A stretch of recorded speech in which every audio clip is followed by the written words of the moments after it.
Hello বন্ধুরা, আমি হচ্ছি মিষ্টি। সবাইকে আদাব এন্ড নমস্কার। আমার মিষ্টি মন চ্যানেলে আমার সমস্ত বন্ধুদের সুস্বাগত। ফিরে এসেছি নতুন এক ভিডিও নিয়ে। ভিডিওটি কি বলো তো? রোজা কি এবং কেন পালন করা হয়। আমার চ্যানেলে যারা পুরনো বন্ধু আছো তারা তো আমার পাশে সবসময়ই আছো, কিন্তু আমার চ্যানেলে যারা নতুন নতুন বন্ধুরা আসছো, তোমরা প্লিজ আমার চ্যানেলকে সাবস্ক্রাইব করে নিয়ে আমার পাশে থেকো এবং বেল আইকনটা অবশ্যই প্রেস করো। তাহলে আজকের আলোচনায় ফিরে যাওয়া যাক। রমজানের একটি বিশেষ ফজিলত বা মাহাত্ম্য হচ্ছে এই পবিত্র রমজান। এই মাসে আল কোরআন অবতীর্ণ হয়েছে। রমজান মাসের রোজা মানুষকে পাপ পঙ্কিলতা থেকে মুক্তি দেয়, আত্মাকে দহন করে ঈমানের শাখা প্রশাখা সঞ্জীবিত করে। সর্বোপরি আল্লাহ রাব্বুল আলামিনের নৈকট্য ও সন্তুষ্টি লাভ করা হয়। এই মর্মে মহানবী রোজাদারের জন্য দুটি খুশি, একটি হলো তার ইফতারের সময় আর অপরটি হলো আল্লাহর সঙ্গে সাক্ষাতের সময়। রোজাকে আরবি ভাষায় সাওম বলা হয়, যার শাব্দিক অর্থ চুপ থাকা, বিরত থাকা।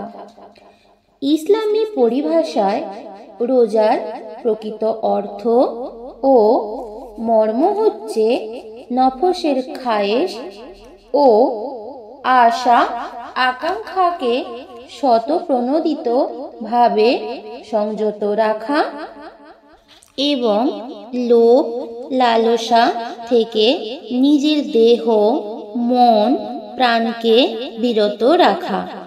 সাধারণত নফসানি খায়েশ এবং মানবিক লোভ লালসা ও উচ্চাকাঙ্ক্ষার বিকাশস্থল হচ্ছে তিনটি, যথা খাদ্য, পানীয় এবং নারী।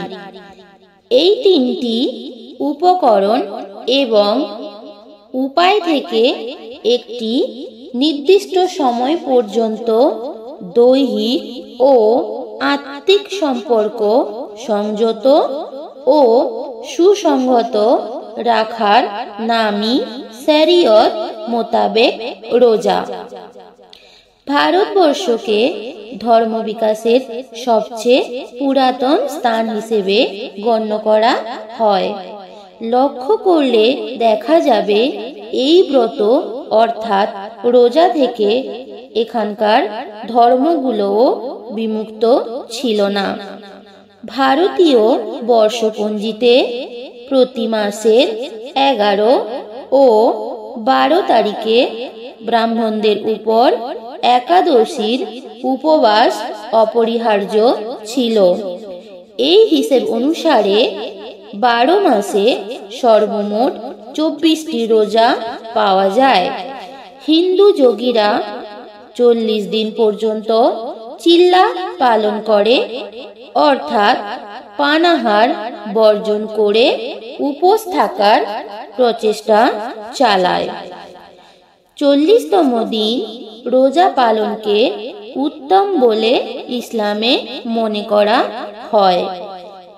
এইভাবে ভারতবর্ষের বিভিন্ন প্রান্তে রাজ্যে বিভিন্নভাবে রোজা পালন করা হয়।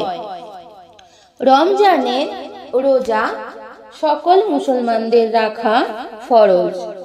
যাদের রাখা উচিত নয় অপ্রাপ্তবয়স্ক, অমুসলিম, মস্তিষ্ক বিকৃত ব্যক্তি এবং নারীদের ক্ষেত্রে গর্ভবতী মহিলা, ঋতুমতী মহিলা, প্রসব পরবর্তী রক্তপাত সহ মহিলা, এছাড়াও অসুস্থ ব্যক্তি, অক্ষম ব্যক্তি, বৃদ্ধ বা বৃদ্ধা যাত্রী রোজা রাখতে পারেন না।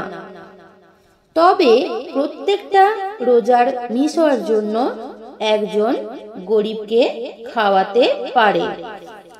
রমজানের ফরজ রোজার দিনগুলো ছাড়া যে কোনো দিন নফল রোজা রাখা যায়। তবে বছরে এমন 5 দিন রয়েছে যেই দিনগুলোতে কোনো রোজা রাখা যায় না।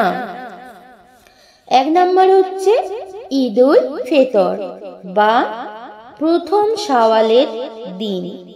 দ্বিতীয় হচ্ছে ঈদ উল আজহার মানে জিলহজের 10তম দিন এবং পরের দিন অর্থাৎ জিলহজ মাসের 11, 12 ও 13 তারিখ। এই 5 দিন সব ধরনের রোজা রাখা হারাম বা নিষিদ্ধ। অবশ্য কিরানকারী যদি কোনো কারণে কুরবানি দিতে অপারগ হয় তাহলে এর পরিবর্তে মক্কায় জিলহজ মাসের 11, 12 ও 13 তারিখে রোজা রাখবে। বিরামহীনভাবে সারা বছর রোজা রাখা নিষিদ্ধ। কেউ যদি সারা বছর নফল রোজা রাখতে চান তাহলে তার করণীয় হলো বিরামহীনভাবে না রোজা রেখে একদিন পর পর রাখা। এটিকে ইসলামে সর্বোত্তম পদ্ধতি হিসেবে আখ্যায়িত করেছেন। কোনো এক ব্যক্তি রাসূলকে প্রশ্ন করেন, আল্লাহ কি আমাদের কাছে রয়েছেন যে নিঃশব্দে কিছু প্রার্থনা করলেও তিনি শুনবেন, অথবা তিনি কি এত দূরে রয়েছেন যে উচ্চস্বরে তার কাছে কিছু চাইতে হবে? এই প্রশ্নের উত্তরে আল্লাহ পাক আয়াতে বলেছেন, তিনি তার সমস্ত বান্দাদের কাছেই রয়েছেন। 16 নম্বর আয়াতে আল্লাহ পাক বলেছেন, আমি মানুষের ঘাড়ের রগের চেয়েও কাছে রয়েছি। দোয়া বা প্রার্থনার জন্য নির্দিষ্ট কোনো স্থান বা সময়ের দরকার হয় না। মানুষ যে কোনো অবস্থাতেই বা যে কোনো সময় আল্লাহর কাছে প্রার্থনা করতে পারেন। রমজান মাস দোয়া ও ক্ষমা প্রার্থনার মাস বলেই আয়াতে স্থান পেয়েছে। এই ছোট্ট আয়াতে আল্লাহ 7 বার তার বান্দাদের কথা ও পবিত্র সত্তার কথা উল্লেখ করেছেন। তাহলে এই আলোচনা থেকে আমরা কি শিখলাম? আমরা শুধু আল্লাহ বা ভগবানের কাছে চাইব, শুধু তারই নির্দেশ পালন করব, কারণ আমাদের সৌভাগ্য ও উন্নতি তার প্রতি বিশ্বাসের উপরই নির্ভর করছে। আমি এই রোজা সংক্রান্ত যা কিছু জেনেছি তোমাদের সাথে শেয়ার করলাম।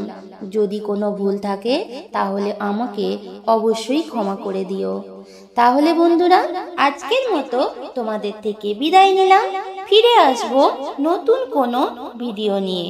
ততক্ষণ তোমরা ভালো থাকবে, সব সময় হাসতে থাকবে। টাটা।